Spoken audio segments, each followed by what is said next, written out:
आप सोच रहे होंगे कि पृथ्वी पर मानव बहुत समय से निवास कर रहे हैं, लेकिन ऐसा नहीं है। मनुष्य जिसे आज हम देख रहे हैं, कुछ सालों पहले ही बदलाव के एक बहुत बड़े क्रम के बाद अस्तित्व में आए हैं। मनुष्य के जन्म से पहले बहुत सारे जीव इस पृथ्वी पर पैदा हुए, जिन्होंने अलग अलग जीवों की एक श्रृंखला को जन्म दिया और आगे चलकर जिन्होंने बदलाव के एक दौर से गुजरकर अन्य नए जीवों का निर्माण किया। पृथ्वी पर शुरुआत में जो जीव पैदा हुए वो आज अपने मूल रूप में शायद ही मिलते हों। वो सिर्फ जीवाश्म के रूप में मनुष्यों को जहां तहां मिल जाते हैं, जैसे समुद्रों के अंदर, चट्टानों के अंदर। हम शुरुआत कर रहे हैं आज से लगभग 3.8 अरब वर्ष से लेकर 2.5 अरब वर्ष के बीच में, जब पृथ्वी पर पहली बार हमको जीवन मिला। ये समय था इयोन। इयोन समय की बहुत बड़ी राशि के लिए यूज किया जाता है। इयोन के अंदर ही आता है प्रोटो एपिक, जिसे आदि महाकल्प बोला जाता है। इयोन शब्द का इस्तेमाल समय की बहुत बड़ी राशि जैसे अरबों वर्षों के लिए इस्तेमाल किया जाता है। हम आपको अपने अगले वीडियो में इयोन क्या होता है, ये कितनी वर्षों के लिए होता है, एरा क्या होता है, एरा जिसको हम महाकल्प बोलते हैं, पीरियड क्या होता है जिसको कि कल्प बोला जाता है, और एपेक क्या होता है जिसको कि युग बोला जाता है, ये कितनी वर्षों के लिए यूज किया जाता है और ये कहाँ कहाँ इस्तेमाल किया जाता है, इसके बारे में हम जानकारी देंगे। ये कितनी वर्षों के लिए इस्तेमाल किए जाते हैं, ये सभी चीज़ों को जानना बहुत ज़रूरी है। इसके बारे में हम आगे वाले वीडियो में बताएंगे। जिन्होंने हमारे चैनल को सब्सक्राइब नहीं किया है वो कर लें, क्योंकि बहुत सारी जो इम्पोर्टेंट जानकारी है वो आपसे ना छूटे। हम बात कर रहे थे 3.8 अरब वर्ष से लेकर 2.5 अरब वर्ष के बीच में। ये एरा था प्री कैम्ब्रियन। इस टाइम फ्रेम के अंदर हमको पृथ्वी पर ब्लू शैवाल के रूप में जीवन के चिन्ह मिलते हैं, वो भी समुद्र के अंदर। वैज्ञानिकों को 3.5 अरब वर्ष पहले नीले शैवालों के रूप में जीवन के प्रमाण मिले। वैज्ञानिक रिसर्च में यह पाया गया कि यह शैवाल काफी परिपक्व मैच्योर अवस्था में थे। मैच्योर अवस्था में ऑस्ट्रेलिया के समुद्रों में चट्टानों के अंदर मिले, जिनमें पाया गया कि यह लगभग 3.8 अरब वर्ष पहले पृथ्वी पर जन्मे होंगे, क्योंकि जब ये मिले थे वो अपनी काफी मैच्योर एज में थे, तो हो सकता है उससे पहले ही वो पैदा हुए होंगे। चलते हैं आगे। अब बात आती है इनकी उत्पत्ति की। तो अलग अलग वैज्ञानिकों ने इस पर अलग अलग परिकल्पनाएं दी हैं कि जीवन कैसे आया। कुछ वैज्ञानिकों का कहना है कि पृथ्वी पर जीवन दूसरे ग्रहों से आया।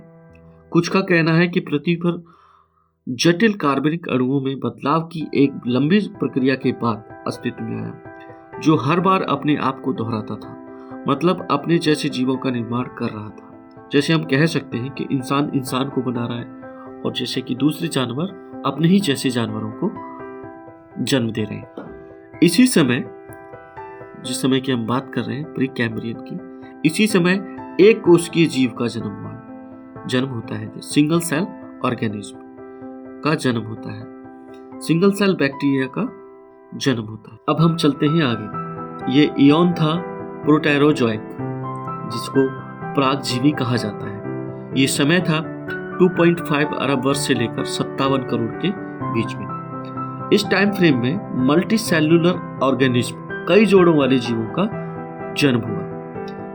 मतलब यहाँ से जीवों के एक अलग अलग अंगों का निर्माण शुरू हो गया। जीवों में अलग अलग अंगों के निर्माण की श्रृंखला शुरू हो गई। अब आते हैं अगले पड़ाव पर। समय था 57 करोड़ से लेकर 50.5 करोड़ वर्ष के बीच में। ये एरा था पैलियोजोइक, जिसको पुराजीवी कहा जाता है, और पीरियड था कैम्ब्रियन। इस टाइम फ्रेम में भूमि पर कोई जीव नहीं था और पानी में भी बिना रीढ़ की हड्डी वाले जीवों का जन्म हो रहा था, जिनमें सेलफिश, जिसे घोंगा कहा जाता है, क्रैब, जिसे केकड़ा, और ऑक्टोपस जैसे जीवों का जन्म हो रहा था। आगे है ऑर्डोविशियन पीरियड। ये टाइम था 50.5 करोड़ से लेकर 43.8 करोड़ वर्ष के बीच में। इसमें पहली बार मछली का जन्म हुआ, जो कि जॉलेस थी, मतलब जवड़ा रहित थी।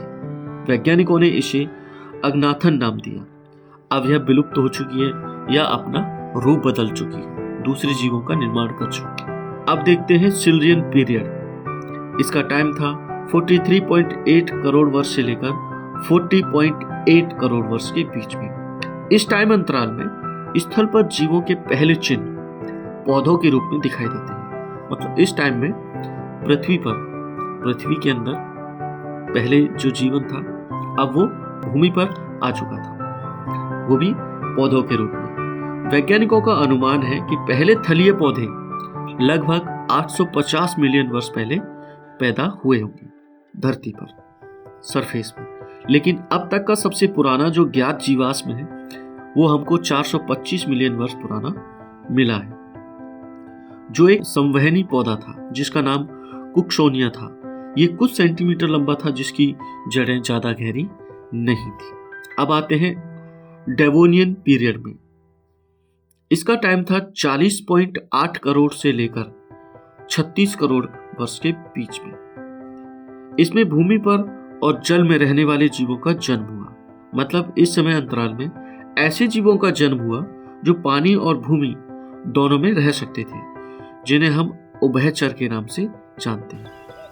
जमीन पर पौधों की वृद्धि ने एनवायरनमेंट को जीवों के रहने लायक बनाया, जिसकी वजह से जलीय जीवों ने सरफेस की तरफ मूव करना शुरू कर दिया और वह जीव अपने शरीर को जल और स्थल के अनुसार ढालने लगे।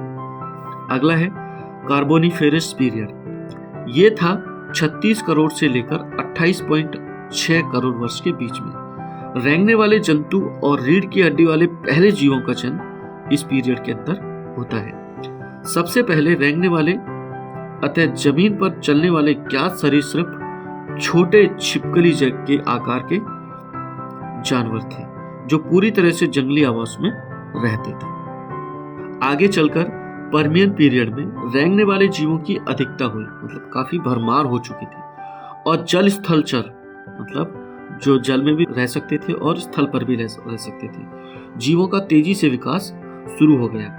ये अवधि थी 28.6 करोड़ से लेकर 24.5 करोड़ वर्ष के बीच में। इस अवधि के दौरान मिश्रित पैरारेप्टाइल जैसे कि गोह, जिसको हम विषक परिया भी बोलते हैं दूसरी लैंग्वेज में, आदि पाए गए।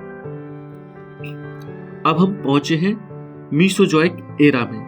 ये पीरियड था ट्रायसिक और समय था 24.5 करोड़ से लेकर 20.8 करोड़ वर्ष के बीच। इस पीरियड में मेंढक और कछुए का जन्म होता है। ये दोनों ही उभयचर कहे जाते हैं। अब हम आ पहुंचे हैं जुरासिक पीरियड में। ये टाइम था आज से लगभग 20.8 करोड़ से लेकर 14.4 करोड़ वर्ष के बीच का। इसमें पृथ्वी पर डायनासोर का जन्म होता है।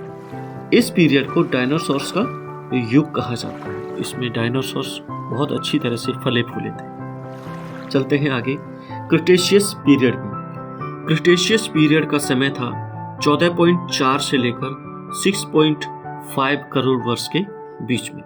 क्रिटेशियस पीरियड आते आते डायनासोर्स विलुप्त हो जाते हैं, खत्म हो जाते हैं, मर जाते हैं, लेकिन इनके वंशज मगरमच्छ और पक्षियों के रूप में हमारे आसपास मौजूद हैं, जो कि किसी कारणवश बच निकले थे।